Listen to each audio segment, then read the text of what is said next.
வணக்கம். MRK. YouTube channel மூலம் உங்களை சந்திப்பதில் மிக்க மகிழ்ச்சி.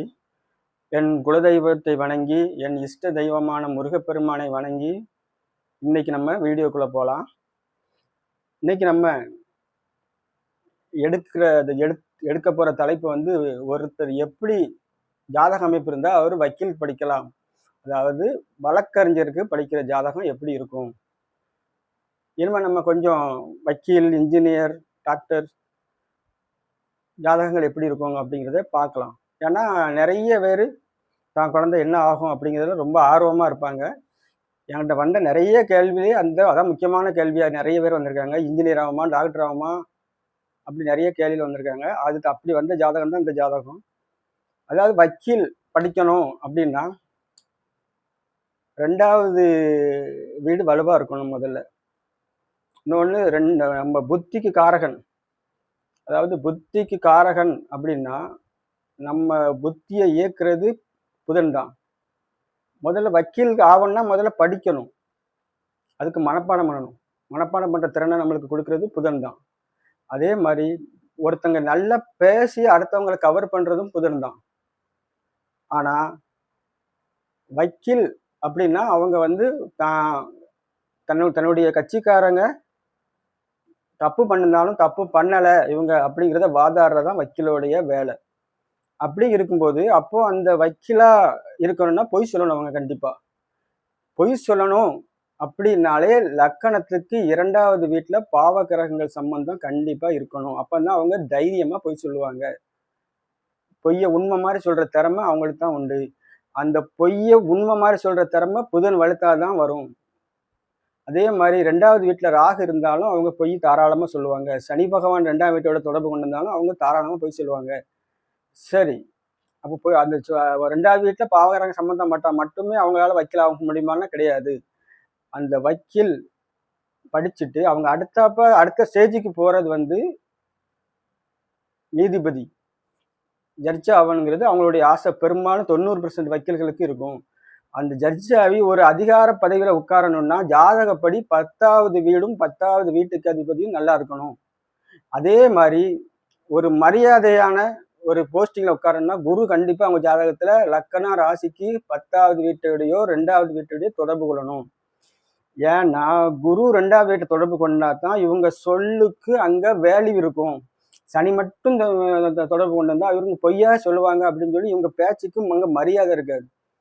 குரு 2 10 இடங்களோட ஏதாட்டு ரூபத்துல தொடர்பு கொண்டதா தான் அவங்களுக்கு அவங்க பேசுற பேச்சால ஒரு மதிப்பு மரியாதை அவங்க பேசுற பேச்சுக்கு இருக்கும். அதே மாதிரி வக்கீலா உள்ளவங்க என்ன பண்றாங்க, தனக்கு வர்ற கஸ்டமருடைய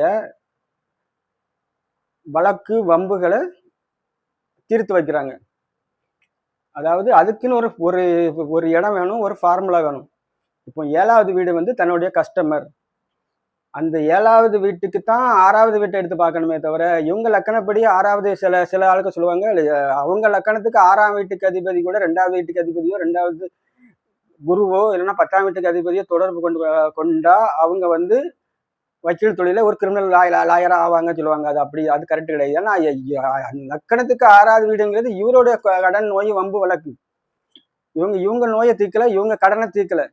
இவங்க நமக்கு அவங்ககிட்ட வர கஸ்டமருடைய அதாவது அந்த கஸ்டமருடைய வம்பு வழக்கை சரி பண்றாங்க. அப்படிங்கும்போது 7வது வீட்டுக்கு 6வது இடமான 12வது வீட்டோட 2வது வீட்டுக்கு அதிபதியோ 10ஆம் வீட்டுக்கு அதிபதியோ இல்லைன்னா அந்த வீட்டுக்கு அதிபதி 2லயோ 10லயோ இருந்தா தான் இவங்ககிட்ட வக்கீலுக்கு படிச்சாலும் நிறைய கஸ்டமர் வந்து அது மூலமா அவங்களுக்கு நிறைய வருமானம் வரும். சரி, இப்போ நம்ம நேரடியாக ஜாதகத்துல போயிடலாம். பெய் எப்படி இருக்கு அப்படிங்கிறத பார்ப்போம். இந்த ஜாதகம் 3/9/2001 பிறந்த ஜாதகம். 4:34 PM, அதாவது சாயந்தரம் பிறந்த ஜாதகம். இந்த ஜாதகத்துக்கு பாருங்க, மகர லக்னம், 2ல சந்திரன் இருக்காரு, 4-5ல சனி இருக்காரு, 6ல ராகு இருக்காரு, குரு இருக்காரு, 7ல சுக்கிரன் இருக்காரு, 8ல சூரியன் இருக்காரு, 9ல புதன் இருக்காரு, 12ல கேதுவும் செவ்வாயும் இருக்காங்க. இது இந்த ஜாதக கட்டத்தோட அமைப்பு. இப்போ நம்ம முதல்ல டாபிக்ல வக்கீல் ஆகணும்னா 2வது வீடும் 2வது வீட்டுக்கு அதிபதியும் வலுவா இருக்கணும் அப்படின்னு சொல்லியிருந்தோம். இந்த ஜாதகத்துக்கு எடுத்துக்கிறங்க, 2வது வீட்டுல சந்திரன் இருக்காரு. இந்த சந்திரன் வந்து 7வது வீட்டுக்கு அதிபதி. அதை விட சூரியனுக்கு நேர் 7ல இருக்காரு. அப்போ பௌர்ணமி சந்திரனா இருக்காரு. இவர் பேசுறது அவ்வளவு அழகா கருத்தா பேசுவாரு. இவர் பேசினாலே ஒரு மரியாதை இவர் பேச்சுல இவருக்கு கிடைக்கும். ஏன்னா இந்த சூரியனும் சந்திரனும் நேருக்கு நேர தொடர்பு கொண்டு வந்து அரசாங்க ரீதியா ஒரு மதிப்பு மரியாதை இவருக்கு கிடைக்கணும் அப்படிங்கிறத இவங்களுடைய அடி மனசுல ஆழமா பதிஞ்சிருக்கும். அதே மாதிரி சந்திரன் பௌர்ணமி சந்திரன் 2 இருக்கிறதுனால இவங்க பேச்சுக்கு மரியாதை இருக்கும் முதல்ல. அடுத்தாப்ப இந்த 2வது வீட்டுக்கு அதிபதி 5வது வீட்டுல இருக்காரு. அடுத்தாப்ப 5வது வீட்டுல இருந்து தன்னுடைய 3ஆம் பார்வையை சுக்கிரனை பாக்குறாரு. இந்த சுக்கிரன் இந்த லக்கணத்துக்கு 10வது வீட்டுக்கு அதிபதி. 10வது வீட்டுக்கு அதிபதி கூட 2ஆம் வீட்டுக்கு அதிபதியும் லக்னாதிபதியும் தொடர்பு கொள்றாங்க. அதோட மட்டும் விடல, இந்த சனி பகவான் தன்னுடைய 10ஆம் பார்வையா 2வது வீட்டை பார்க்கிறாரு. சனி 2ஆம் வீட்டை பார்க்கும்போது இவங்க சந்திரன் மட்டும் 2ஆம் வீட்டுல இருந்தா இவங்க உண்மையை மட்டும்தான் சொல்லுவாங்க.